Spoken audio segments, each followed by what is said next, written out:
Good evening if you're in Australia. And or afternoon if you're in Western Australia. Yeah, well, yeah. Close to You're evening. nearly there. Close Nearly enough, mate. Close enough. Close enough. Yeah. Kids are having dinner. Yeah, Not my kids, just some kids. just some kids. The little kids. The little kids. We've had our dinner. Well, I have anyway, because it's late here on the East Coast. But yeah, we're here now for episode 6. Episode 6, baby. We made it past 5. Yeah, made it to 6. And this will be our last podcast for the year, we think. Yeah. So you've got some plans where you're gonna Christmas stuff. Yep. Head Christmas down stuff. south, so that should be good. Yep. But I do want to say I did say I wanted to do another Who the Hell Is episode. I do want to get that out before the end of the year. So keep an eye out for that. It's just things are crazy this time of the year, so it's a little more difficult, but I'm going to try and get it done. So next couple of weeks, hopefully that'll be out. Yep. And then going into next year, we had a brief chat about it last night. We were saying we're going to try and just up our game a little bit going into next year. Maybe, just refine our formats a little bit, and maybe do some other ideas for shows as well. Some mini format stuff. I'm trying to do the thing with Who the Hell Is, but we'd like to investigate some old cases, specifically more local stuff, some interesting Aussie stuff that rarely gets talked about. It's normally a lot of American stuff. So yeah, and we want to reach out, do some interviews. We want to be a bit more active on social media. So yeah, we feel like we've had a good start. We sort of went into this not really knowing what we were going to do, and we've just had a bit of fun with it. But yeah, we'll try and refine it going into next year. So thanks for anyone that has joined us along the way, dropped in and watched, or left comments, subscribed, liked, left comments. Yeah, and please, if you are watching this episode, do all that YouTube stuff, subscribe and like. It's awesome when we see some interaction there. Actually, Lem, I got some breaking news just come through. Actually, there's apparently going to be a sighting that's going to happen in the next couple of weeks. Yeah. Apparently on the 24th of December, late at night, there's going to be a UFO traveling all around the world, landing on some rooftops. Keep an eye out for that. Hopefully no abductions. Keep an eye out for that. So yeah, pretty hot tip. I think you'll be hearing more about that in the news soon. But that could be the big break we're waiting for, actually. Yeah. No, it's funny. It'd be a nice Christmas present. Yeah. It's funny. I actually seen someone make that tweet on Twitter or X. Yeah. Said that exact same thing. And I thought, oh yeah, that's nice. And I looked at all the comments underneath, and the comments were like, "Why are you wasting our time? Get out of here! You're just a troll!" And it was just a barrage of abuse. To this guy, and I don't know if he was a known troll in the space, but they were giving it to. I thought it was a bit rough. I thought that was a bit of fun. Look, I guess a lot of people are frustrated, and it's the internet. People will take any opportunity to fly off the handle and overreact to a lot of things. Yeah, but no, it's the time. It's the season. It's the season for. We should have been wearing our we should have been wearing our Santa hats. Yeah. But in all seriousness, some significant things happening over the last couple of weeks. Yeah, and I literally because we were talking about it, it's come up a bit before, and I really haven't heard a lot about it, and we haven't even talked about this because I literally looked it up minutes before we came on live. The second skiff, that's happening. Talked about it briefly, but I had a quick look up. It's happening Thursday, but Thursday in America, I assume that's our Friday. So where is it? Was it? I thought it was December 6th, which is today in Australia, but is it? Well, I've got an X post here. Skiff meeting with Department Defense in the ISIG this Thursday, 9 a.m. Subject UAP UFO disclosure material. David Grush presented to authorities. Burchett and Luna are confirmed to both be in attendance. So is that saying David Grush's testimony and report should be fully accessible? Available.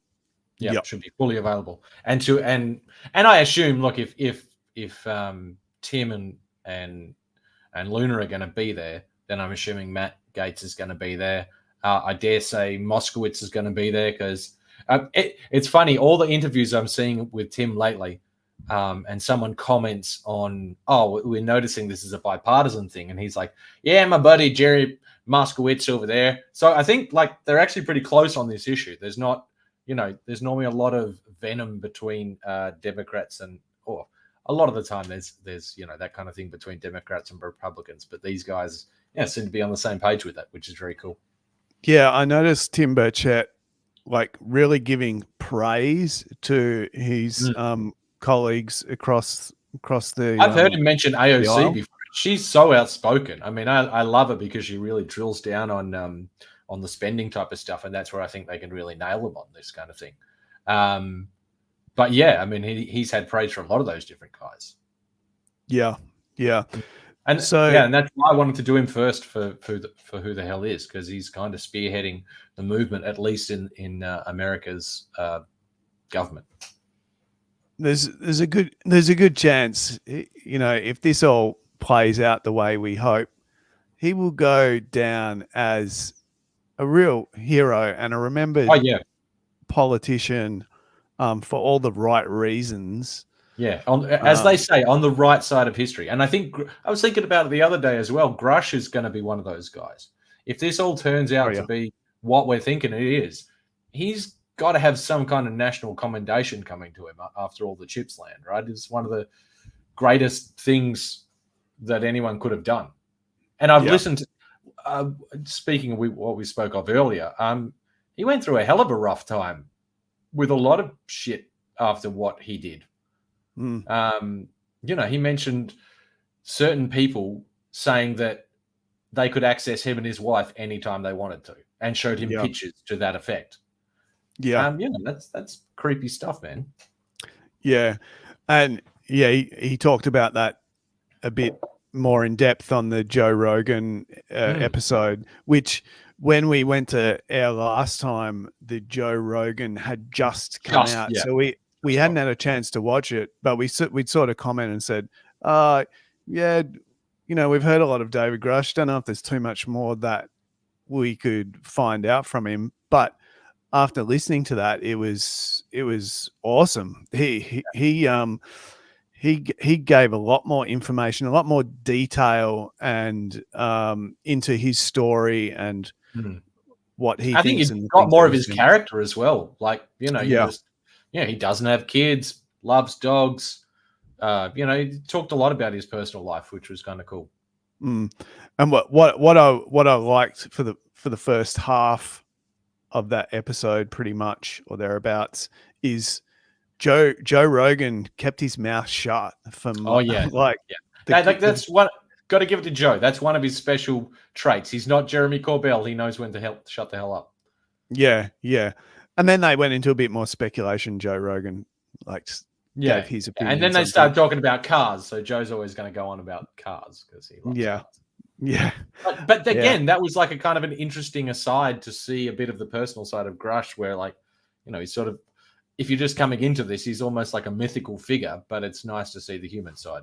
And they even talked about with his PTSD and all that kind of stuff and other friends of his who went through all that kind of thing. Yeah, yeah. And I So recommend it. Whatever you think of Joe Rogan, it's a good interview. A really yeah, good interview with Grush. yeah. Highly recommend it. If anyone watching this has not seen the Joe Rogan David Grush interview because you thought maybe you've heard it all before, Yeah, and I thought I had with go and watching watch the it. Jesse Michaels thing, because Jesse did a really, really great job, but this was just another level on it, which was really good. So, Yeah. and So the nice little bit of confirmation that I got, because I wasn't 100% sure, that yes, it was Grush and Nolan that started the Soul Foundation. They basically the main guys. Although I don't think David Grush is listed anywhere on their website, he basically mentions that in the Joe Rogan interview. So yeah. So it yeah, that was really cool. But just we'll go back to talking about the political movement, the disclosure, the UAP Disclosure Act, the Schumer Amendment is sort of has come under attack more heavy fire. Yeah. more so over the last 2 weeks, which everyone was sort of suspecting it was going to happen. But yeah, what are the details of that backlash, Lem? What? Well, the big thing is that, it doesn't even have to be many people. It's just the certain people that are involved. And I just want to get the names right because these guys actually matter. It's Mike Rogers, Mike Turner, and Mitch McConnell. Now, I don't exactly know who is in what role, but they basically all head subcommittees of like the intelligence subcommittee and the national defense, some kind of intelligence subcommittee, all the guys who are sort of involved in this. And if you look at all the major political donators, they're all the military industrial complex usual suspects: Boeing, Raytheon. Are they all? Because I knew Turner definitely was like heavily backed. Oh yeah, they all are. Aerospace and military. And Turner's probably the one to look at because we were talking a bit about this off camera, but he's got he's involved with a company called Radiance Technology. I mean, no, he's involved, but he's heavily promoted this company called Radiance Technology, who just happened to be working with the National Air and Space Intelligence Center, and their main office is just outside of Wright-Patterson Air Base. Anyone following along the story knows exactly what those two places and or organizations are. So, how old is Radiance Energy? Is it? Yeah, Radiance. They're not that old. I think they're pretty recent, from the 2000s. Sorry, what do they specialize in other than likely handling retrieve? I think it's materials? basically IT and weapons and aerospace stuff, basically. Right. Yeah. They're big on the like high end technology. I think they're doing more like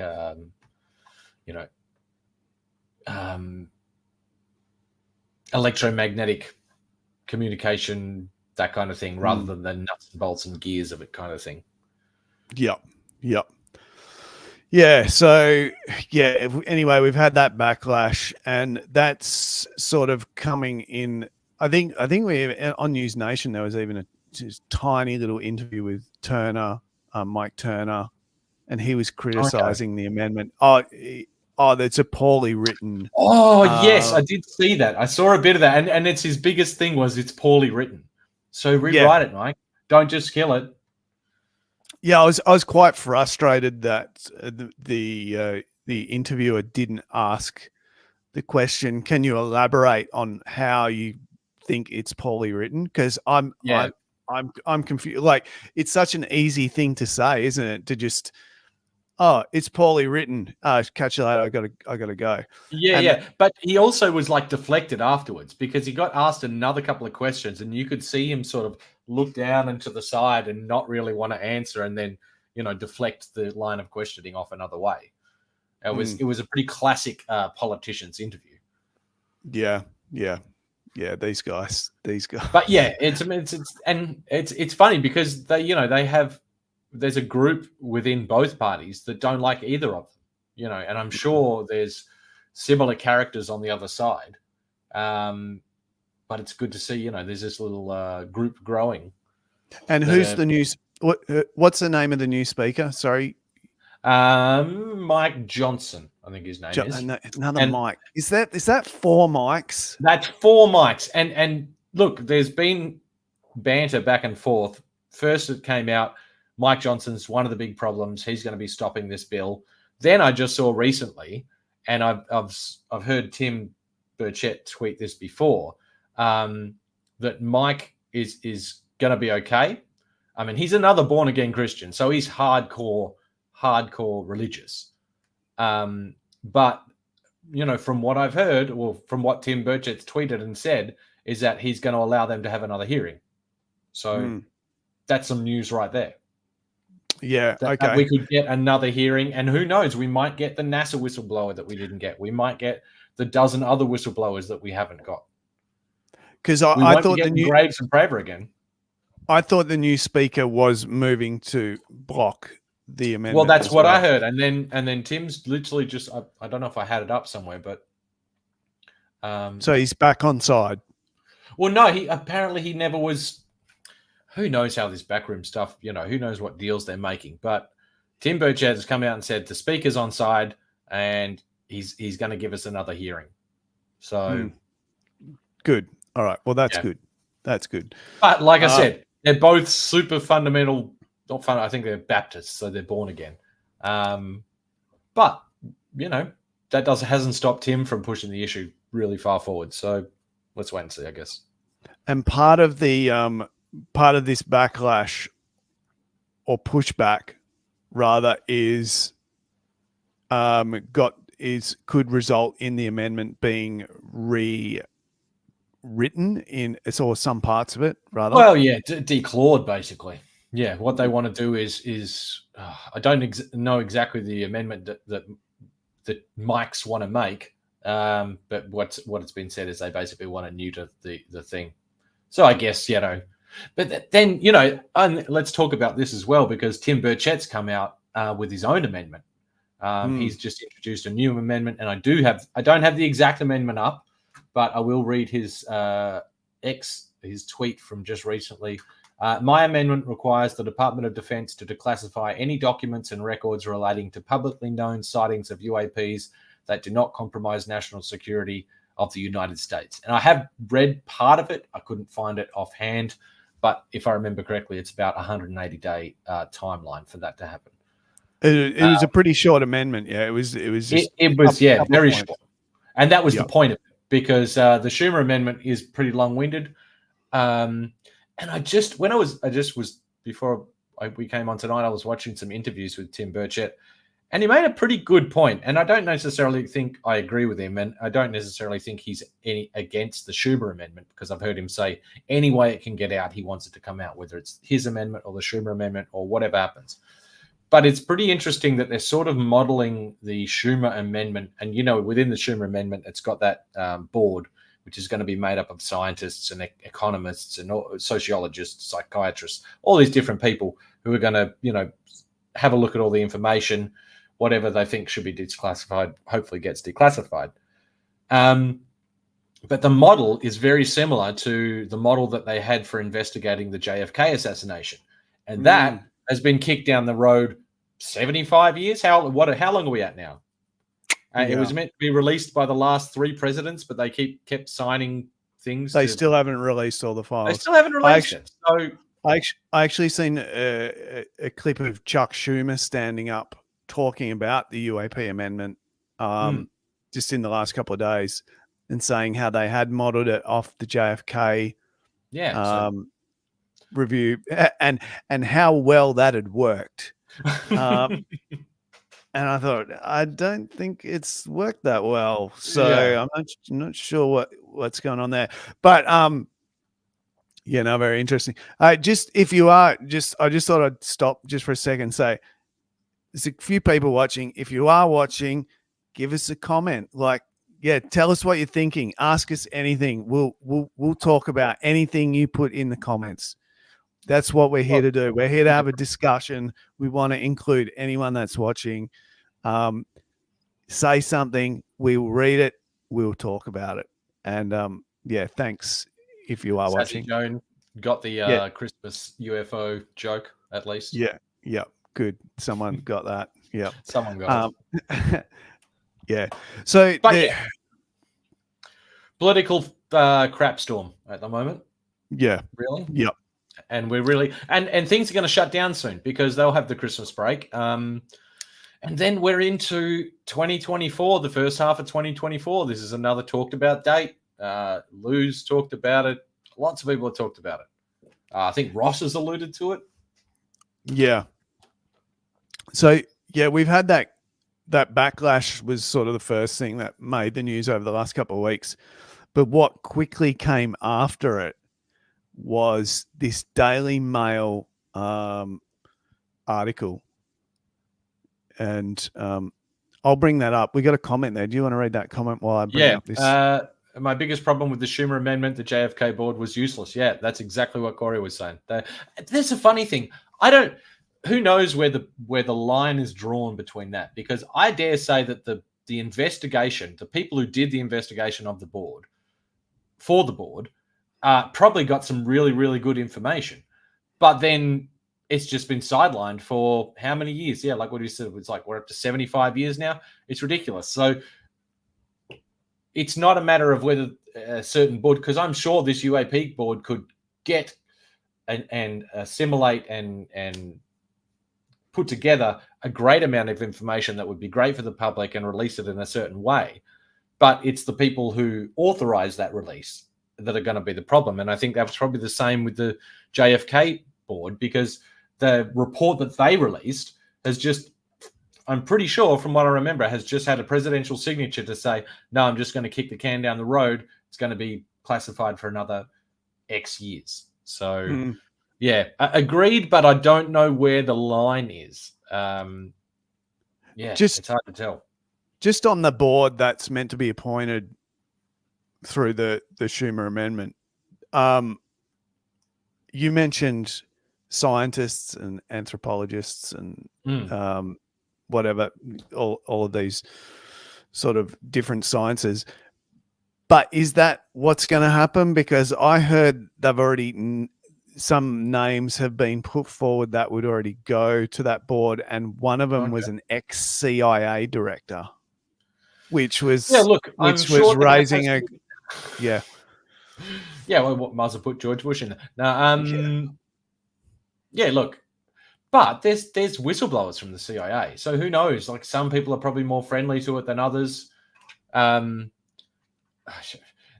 is almost something like, that is something we should almost vote on. I don't know how you'd do it. No one would want to vote for it unless you gave it huge public attention. But you could poll the UFO community at large, which wouldn't be too hard, and I guarantee all the names that would come up. Yeah, I mean, it'd be pretty easy to get some pretty high level people who are open minded and very, very intelligent on the job. Yeah. Oh well, hopefully that board is legit.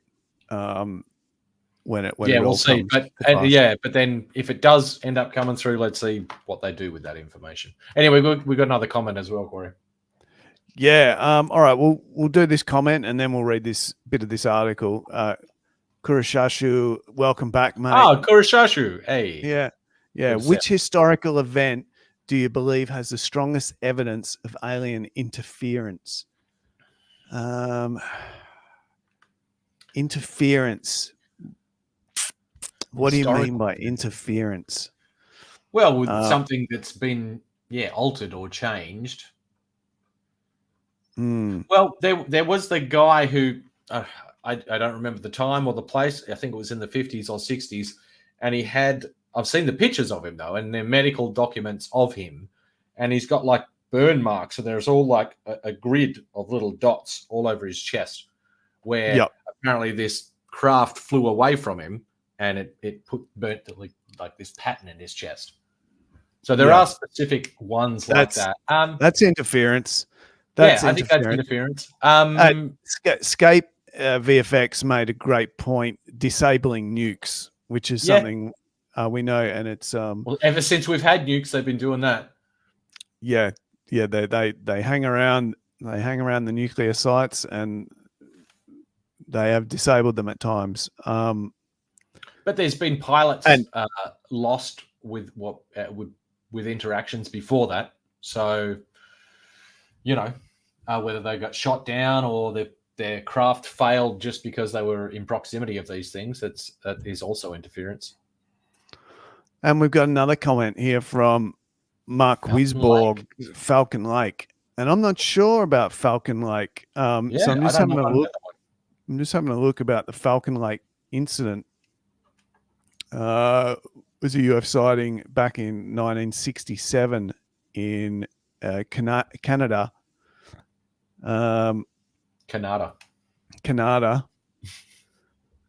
And cheers to everyone in Canada.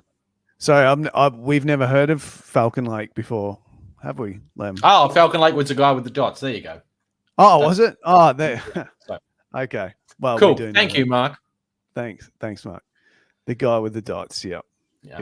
But yeah, so I mean, it's been for quite a well, the Iranians is one of my favorite Scape VFX, the Iranian pilots. Yeah, that's a really cool case. Many people have covered that, and I'm pretty sure Richard Dolan has done a very good treatment of that case. But I believe it was in the early 90s, and they were flying reasonably advanced jets, and they approached this. They got scrambled. They approached this object, and yeah, their business got shut down. And as soon as they left the vicinity, their business went back up. So that was a very cool one. The Iranian one was cool. Yeah. That's one of the ones that sort of sticks in mind. Well, maybe we'll do a bit of if we go back into old cases, that might be one we do. I do like that. That's one of my favorite ones. Yeah. And that's something that we want to do eventually, review some old cases and maybe even look at some cool videos if they're worth looking at. There's a lot around. Yeah. Well, we'll go into this article because, after the backlash was all sort of coming out in the news and the pushback to the Schumer amendment, there was this bombshell report that dropped through the Daily Mail, which is what we've got up here. And it was insiders talking about the actual how these retrieval programs work in a bit more detail and who's in control of them. And they named the Office of Global Access, which is, as reading it from this article, a wing of the CIA. Which was subsequently immediately shut down. What was it? No. I'm just saying. Now that they've said it and it's in the media, it's immediately gone. Yeah. That we don't have that office anymore. Yeah. It never existed. But they opened a new one. Funnily enough, and all the work is transferred. But no, the Office of Global Access, it's an office within the CIA. And from what I understand, I can't remember who wrote the book, but it's been quoted a couple of times about a researcher who wrote a book back in maybe 2020, 21 or something like that, maybe, and talked a bit about the Office of Global Access. Basically, these are the guys that if you've got something difficult to get, especially behind enemy lines, these are the guys that do it. These are the guys that go in, they use special forces, Air Force special forces primarily, but they probably have access to all sorts of groups that can do their dirty work for them, that have access to all the CIA secret satellites. They'd have everything at their disposal, I imagine, to get their work done. The Men in Black. Yeah. And whether it's a hostage behind enemy lines that's hard to get, I imagine maybe it's these guys that might have something to do with finding Osama bin Laden and things like that. These I'm just imagining that, but if it's something that's hard to find, hard to get, these guys have got eyes everywhere. They know what's happening everywhere. And they obviously have some sort of way of maybe predicting where these things are going to crash or just being able to monitor them and see where they are. maybe they even take them down. But anyway, the Well, Office of Global Access are the ones that retrieve the UFOs, according to this report. that what you just said then reminds me of that Welsh case that you brought up, that you showed me one time. And it's like they knew it was coming in. Not only did they know it was coming in, did they possibly triangulate it to come into that specific point? It sounded very much sort of similar language with that kind of stuff. Yeah, and that case in particular, we talked about reviewing that for a video here because that was, absolutely. and that's fascinating. We don't have it. We don't have the details of the name here, but there was a case in Wales, England, and they had military jets circling and crossing a certain area over some homes for like 2 or 3 days straight. 2 or 3 days before the event even occurred. And there was other very advanced military aircraft in the area at the same time. And we're talking, I mean, I know a little bit about military aircraft, but these are like super radar things. They have huge radar things on the top of them. So yeah, like the big mushroom thing on top. Yeah, the mushroom. Yeah. Mushroom planes. ASWAT or ASAT. I can't remember what the plane's called, but you don't see them often. You would not see them in rural Wales. No. There'd be no reason for them to be there. Yeah, and I think these were all flying relatively low as well, maybe some of them, but especially the scouting ones that came in first, they were really low. Yeah, but in that case, it was quite apparent that they knew something was coming into this area, or they knew it was they were there for waiting for it. It seemed like they were waiting for it, but I have heard other theories that they guided it there. So who knows? And actually, just off the back of those comments, it does say in here, in this report by the Daily Mail, that I'm just looking to see if maybe there's a summary of it. But basically in this report, there's comments about technology that the OGA has that allows they can detect them when they're cloaked. Okay, yep. So which sort of sounded like maybe reverse engineered technology already. Possibly. Yeah. Although, I mean, detecting them is a different level than like doing what they can do. So maybe we did just come up with being able to detect them. I mean, I wouldn't be at all surprised if we've been able to do that. So yeah. But also, we've just to cut in one more time. Mark's made another comment. Remember the scene from Close Encounters of the Third Kind where they roll in and make a cover story of some kind of disaster to clear everybody out so they can access the UFO. I think that's happened. Well, look, I mean, it's a funny thing with Close Encounters, right? That's the Steven Spielberg one. A lot of people say that he had a lot of input from the government. And you look at I think the aliens, was it the aliens from Close Encounters? Let me just look at this quickly, just so. I remember hearing about an argument that had to do with time travel, I think. Someone wanted to make them time travelers, which was interesting. But, yeah, it is that. So, yeah, the Close Encounters aliens, look at those guys, and maybe this is a good segue. Look at the mummies. The mummies, yeah, very close. They look, so maybe they were modeled on something that actually existed. And Spielberg did E.T. too, right? So exactly. Which anyway, the point I was making with Spielberg is he's definitely had government consultants. Yeah, I mean that's been the story for a very long time. So I think he knew, probably more than the average person. Yeah. Well, anyway, yeah, we had the backlash. Then we had this bombshell report, as people were calling it at the time. More insiders coming out, giving information on how these retrievals work. It's the Office of Global Access. They do it. This is how they do it. Here's some of their tricks. And it's all in that report. It's a really interesting read.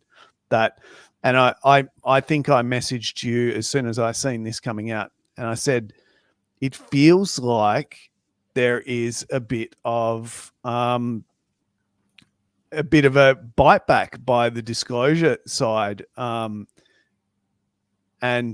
I just want to bring up something else that I've got here, because it felt like the UFO amendments getting that backlash.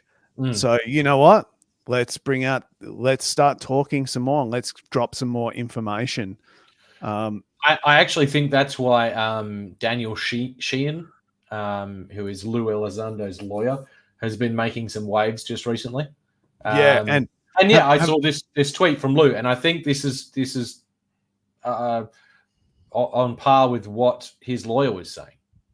Yeah, and then this sort of takes us into ideas of catastrophic disclosure and what that's all about, because that's a big buzzword that's been thrown around more and more lately, is this idea of catastrophic disclosure, which, and I get the feeling that these the disclosure group are saying, look, we want this to come out like in a nice, gentle way. Let's do it properly.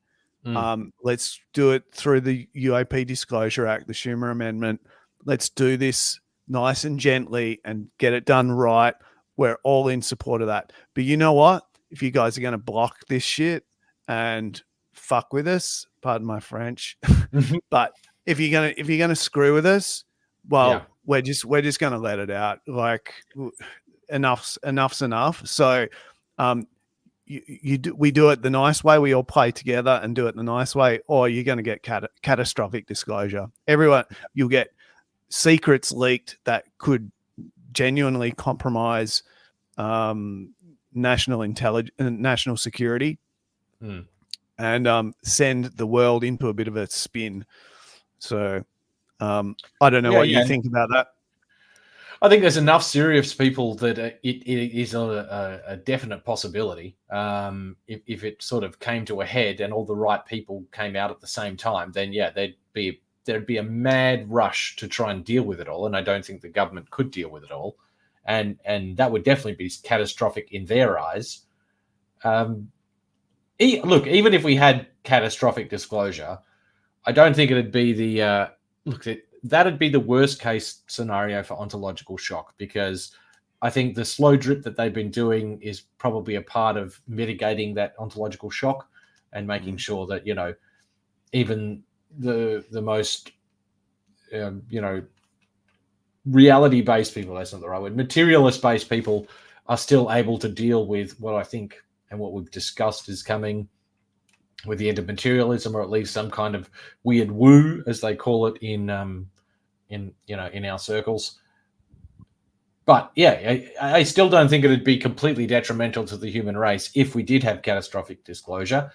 But the world would probably stop for, who knows, 5 years. Do they just rock up after that? Does everyone take it seriously and we find what do we learn? I guess that's what it comes down to. I'm an anarchist. Let's just rip the Band-Aid off. Let's drop it all at once and blow everyone's mind. I want to see the world go crazy. Look, I'm definitely in the same boat. But I've read enough crazy stories where it's like the South Park episode of where Earth is a reality show, and as soon as we find out that we're a reality show, they have to destroy us. Or it's like, what if we're some grand experiment, and as soon as we find out we're an experiment, that's it, we have to be wiped out and start again. That's the only reason. Like that I think that is the only reason that I could say would be okay for the cover-up.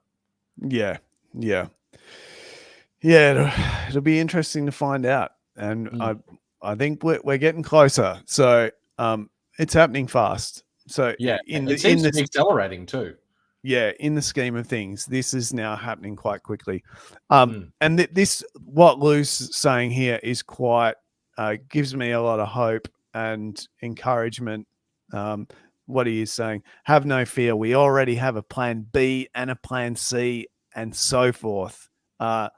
We know now where the vulnerabilities on the beachhead lie and where the incoming fire is from. This is extremely important and valuable for disclosure. So it seems like this time round, it's a lot more well thought out, patient, orchestrated.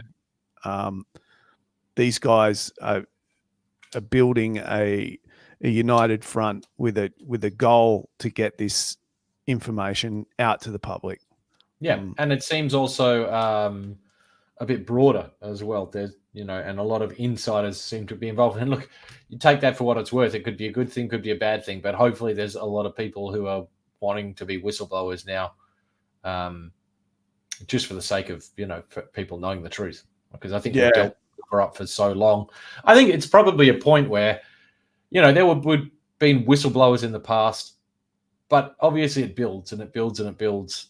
And more, obviously there's a percentage now where we're almost at a tipping point. So there's enough people who are just ticked off that we're going to, maybe get some actual answers and or movement on this thing.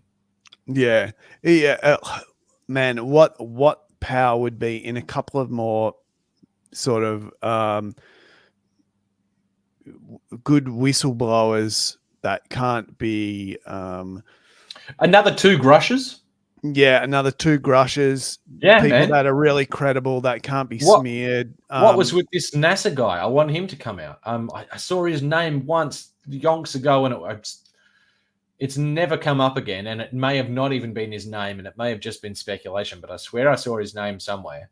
This was the guy who was going to be a part of the original hearing, but got scared off. But then, supposedly there's dozens of other witnesses. So, yeah, I mean, we've got people like Nell. What's his name? Colonel Nell. I can't remember his first name. Yeah, Carl Nell. Yeah, Carl Nell. Yeah. Hopefully we get. Maybe that's part of what Lou Elizondo and crew are talking about. As a big sort of move forward in early 2024. Maybe it's some more whistleblowers. I mean, we can only guess. Yeah. At this stage, but that would be quite significant, I think. And I think after that, we'd have to get some more recognition in the mainstream media. Yeah, well, I think, and it's slowly happening. That's a cool thing. Yeah, there was a recent interview, and you got to put it up, man, because it's hilarious. You can find the link. Skinface. Old Skinface. It was an interview. It was on NBC. It was with Tim Burchett and a guy that could easily be the robotic twin of Mark Zuckerberg. All right, I'm about to put it up. So just, if you have children, if you have small children in the room, please make sure they move them away from the screen. Just it's quite horrifying. Be I feel sorry for this guy now. I really hope he's an asshole and not a good guy. We're being really mean. Are you ready? Yeah. Well, yep, there he is. Interesting looking character, and I've paused him in a really interesting pose too. So I'll just turn this down. But yeah, he wrote a book. This guy, I don't know too much else about him. Other than, look, he's doing good work. He's talking about it, and he's on NBC News. So that's the important part. I've seen that's what we're talking about. Here we go. Like I wonder if it'll be at this part, because this is the reason I love this thing, because the guy who is that guy, old Skinface, is pretty skeptical, very nuts and bolts, and he wants to downplay any kind of exotic explanation that he can. And when they're both on camera and he's doing exactly that, you can see Tim's face, and the smile on Tim's face is just hilarious, because it exactly looks like, I mean, I think it might be. There you go. There it is. Yeah. So it's like, brother, you don't even know. you know that Tim's seen some stuff that is just, you got no idea. You got no idea. You got no dadgum idea. But anyway, it's a nice little interview. Tim sort of gets stuck in as well, which is cool. So it's always good. Yeah.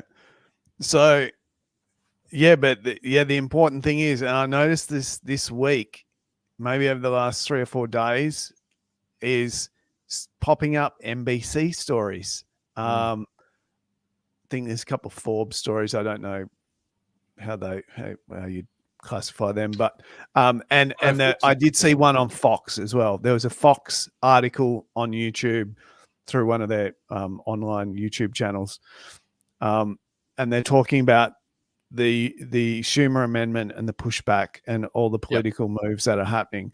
So it's slowly creeping into mainstream media, and that's really encouraging. It's important. Yeah, and even if we do have to deal with guys like the guy who was opposite Tim here, like you said, it's still good. It's still good that he's talking about it. It really still works towards destigmatizing the whole situation. we got some comments about skinface, but no, look, and I feel terrible now. I bet he's a really nice guy. But I feel like we should make a Beyond Disclosure skinface T-shirt now. Yeah, it's publicity for him. Sell more books. Yeah, exactly.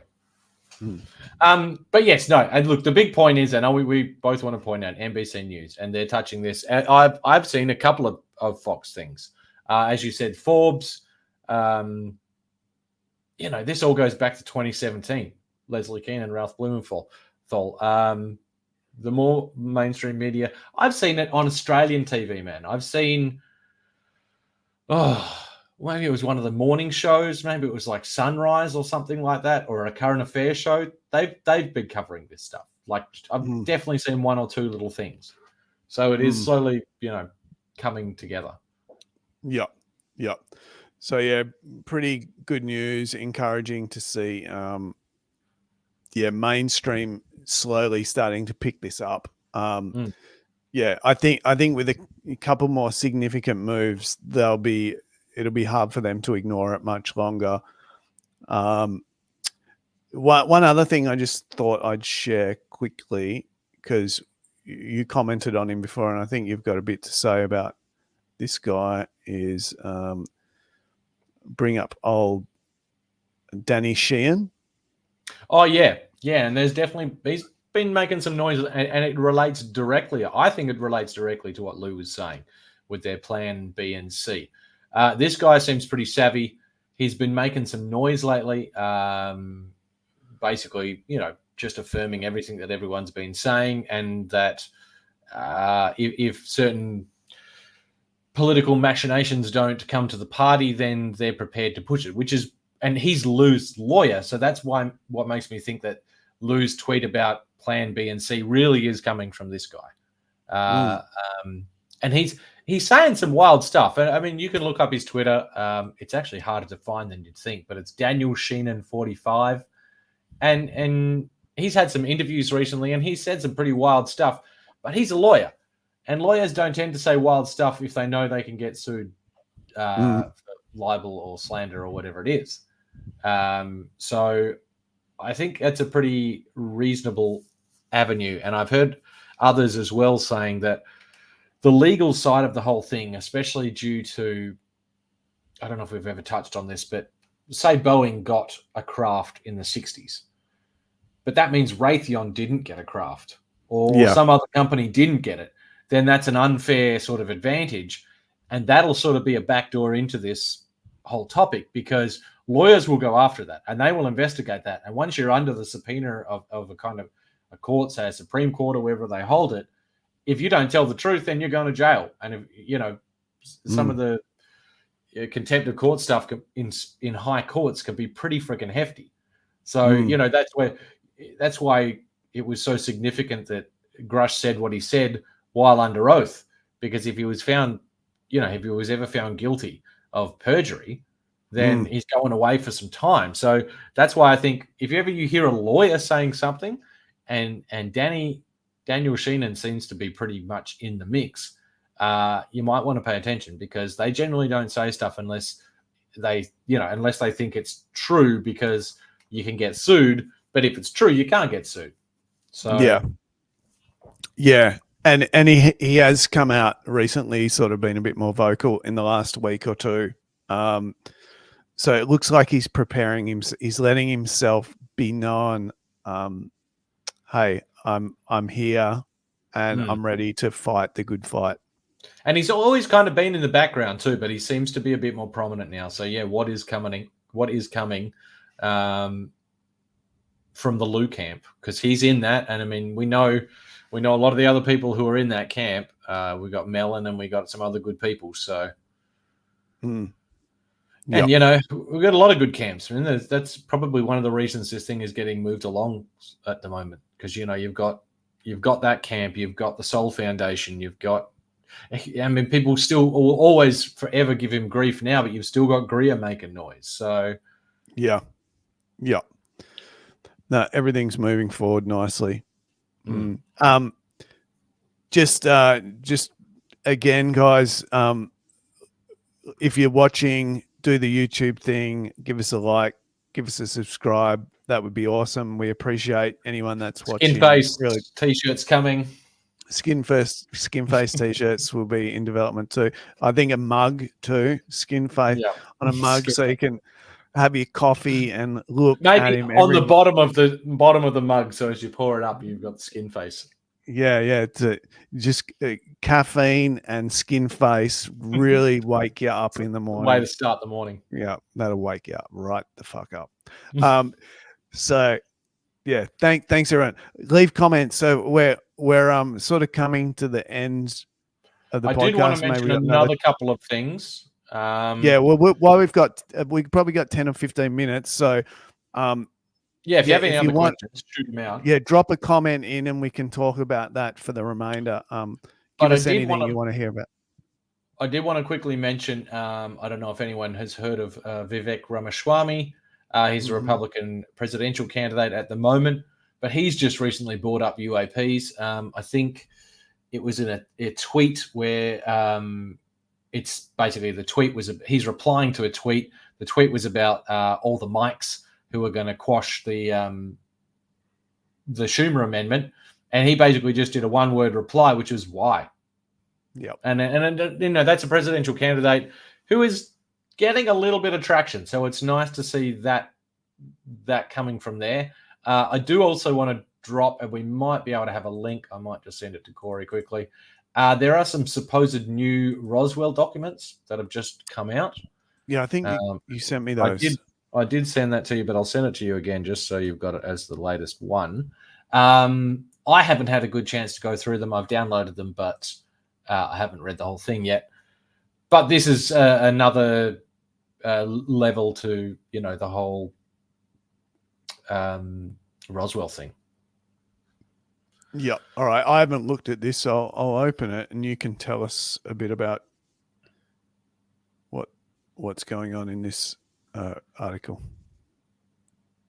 Well, be warned for anyone who clicks on it, it's actually a download of the whole thing, and this is just a Reddit post on that. But it's supposedly a whole bunch of new information that backs up pretty much everything that all the classic people have been saying about Roswell. In fact, this might be another good idea for a show, doing a review of certain documents like this, because oftentimes a lot of those documents come across your desk, and you might slightly get to talk about them. Like I said, I haven't fully read the document yet, but yeah, this one might be worth having a bit more of a look into. I'm sorry I don't have too much more detail on it, but no, it's probably worth a read. Yeah, awesome. Yeah, we'll read that. I'll try and put that in the comments later. Yeah, if you can get a link down below. Yeah. Yeah, so yeah. And there was that good Cuomo interview with Ross. With Ross. That's worth a look too. I've only seen bits of it, but that was pretty good from what I'm saying. Yeah, I was just watching it before we went live here, and I think I'm about halfway through it. Yeah, another good interview. Ross always gives a good interview. He did another. Was it Sydney? I think at this time it was Sydney library or whatever. Oh yeah, another presentation. Another presentation, Q&A. And he had a someone from Skeptics. Is it what's a Skeptic Society or whatever they're called? He had someone out there with a sign. Ross is a liar. All that sort of stuff. But they brought him in. They brought him in during the question and answers and gave him a chance to speak, which was cool. Yeah. I'll definitely have to check that out because I'd be very interested to see. It blows my mind to think that you could. I mean, obviously, you should always have some level of skepticism. This could very well be a majority of a psyop, but there is definitely something going on. So I don't know how. There has to be a certain level of where you got to cut off. It's like, no, there's definitely something going on.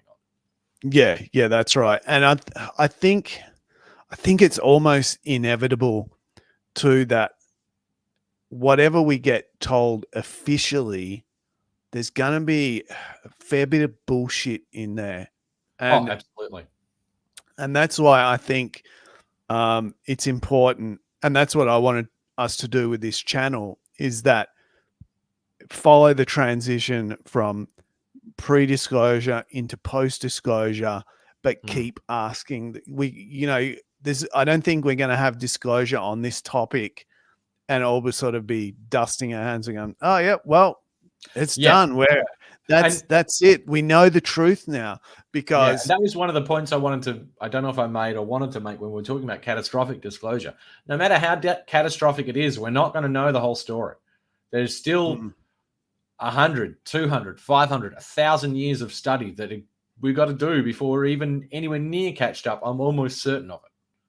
Yeah. And not only that, but what we get told officially could also be a narrative put there to just like keep us off the track again. Like, okay, we've got to, it gets to the point, a breaking point where they've got to give us something. The time has now come. They can't hold it anymore. So let's give them 10% truth and 90% bullshit and send the world off course again for another 100 years before we find out what's really happening.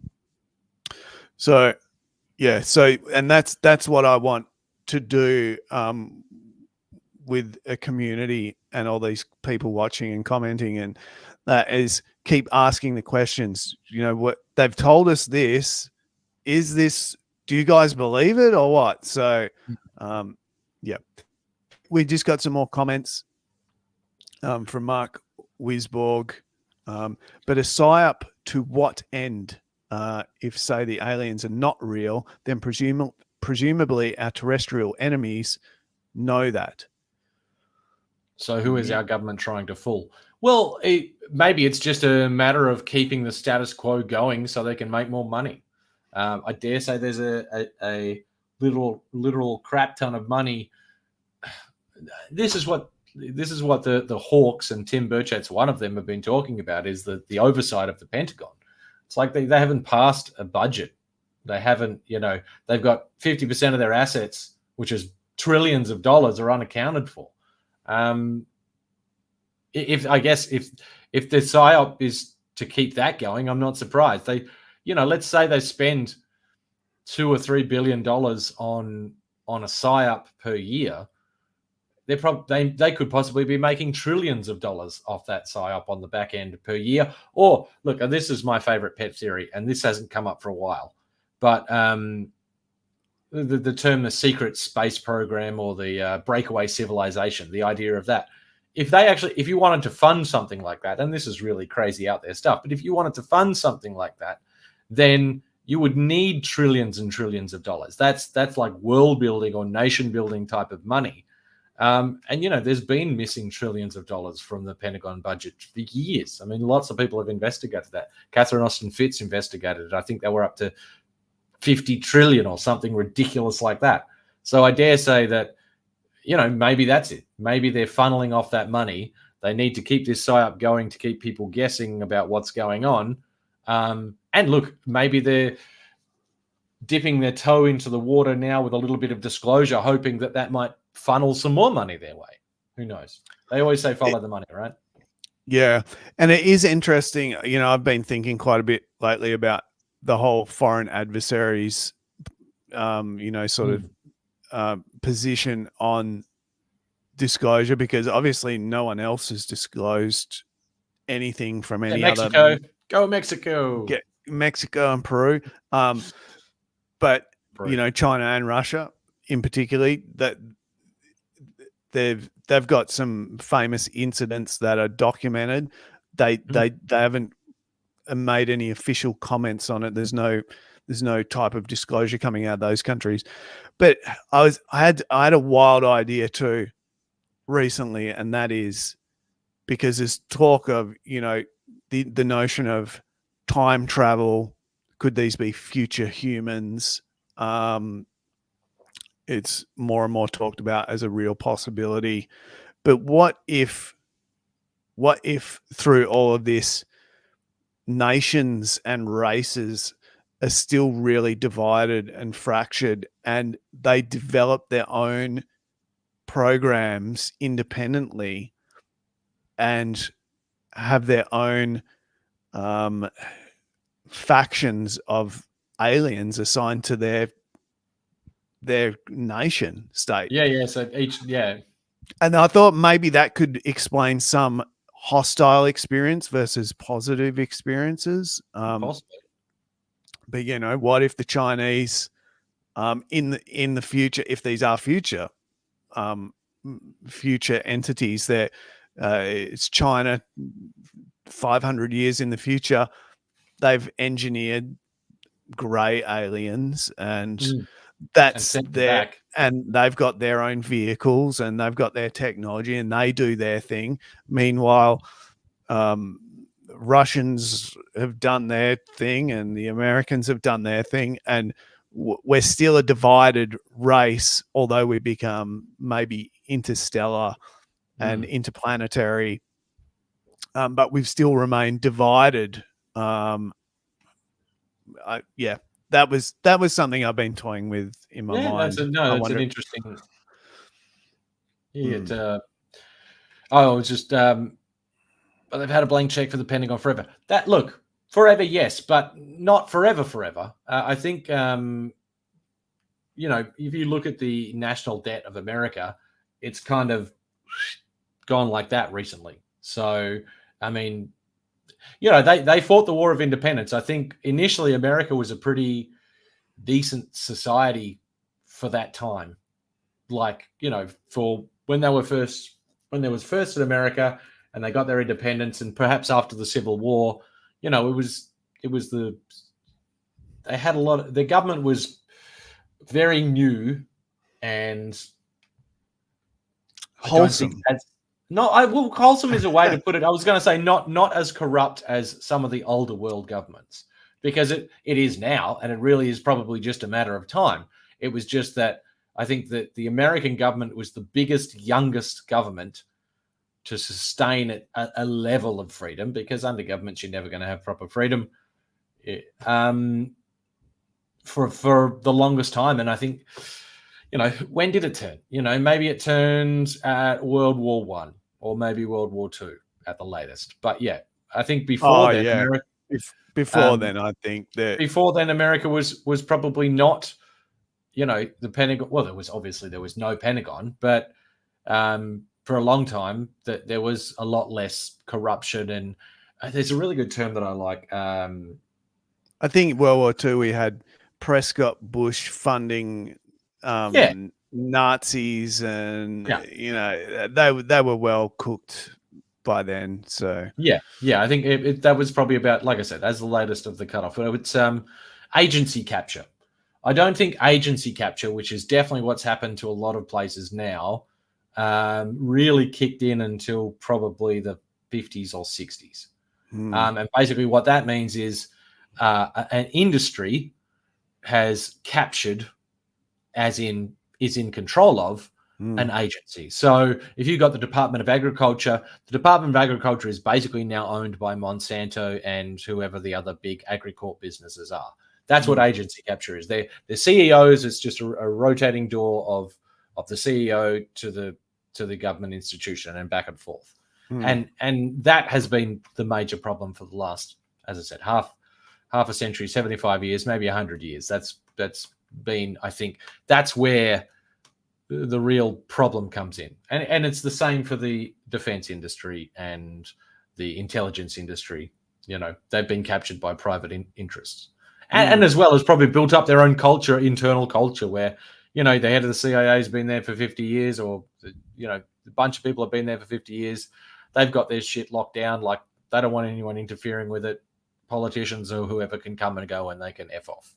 That's right. Politicians do come and go, and these officers, the lifers, they stay there for a lot longer than any president would come through. But I think America definitely hasn't been as bad as it is now. And Corey and I think we're just talking before, it sucks for Australia that, you know, we seem to be going the same way. And probably most Western democracies are going that way. So, yeah. Well, yeah, look, it's interesting times. Everything seems to be under threat a little bit. The US financial sort of hegemony, or the US dollars in decline, and you've got a government, and no one, they're so divided. The left and the right, two political party system is just more and more divided. There's no good candidates anymore.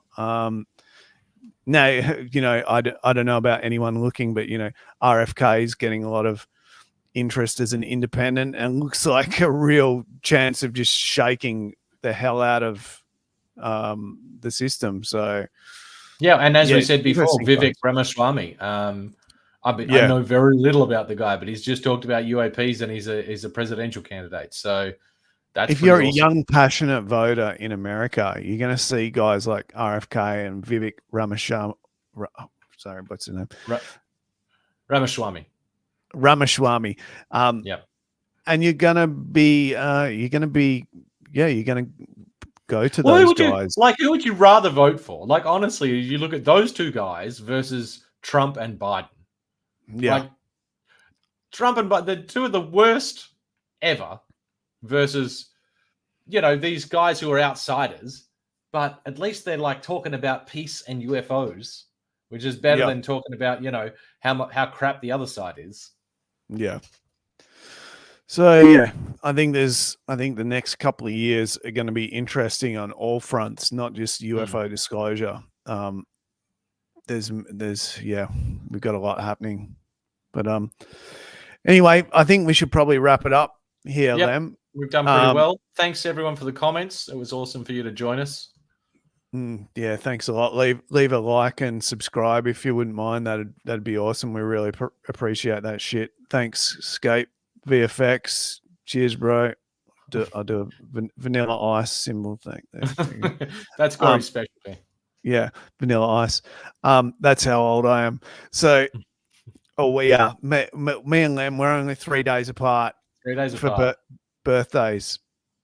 So when he says, so he's the old man. See, I'm the young fella. I'm 3 days older. But no, thanks everyone for watching. Hand pink waving. Okay. Thanks, Caitlin. Yeah, and this is our last podcast for this year. We'll be back after the new year. We'll try and put out a post through YouTube and Twitter.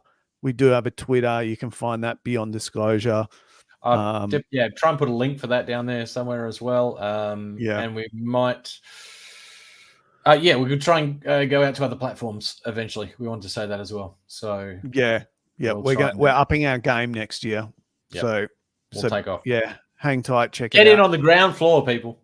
Yeah. Thanks everyone. Merry Christmas, Lem.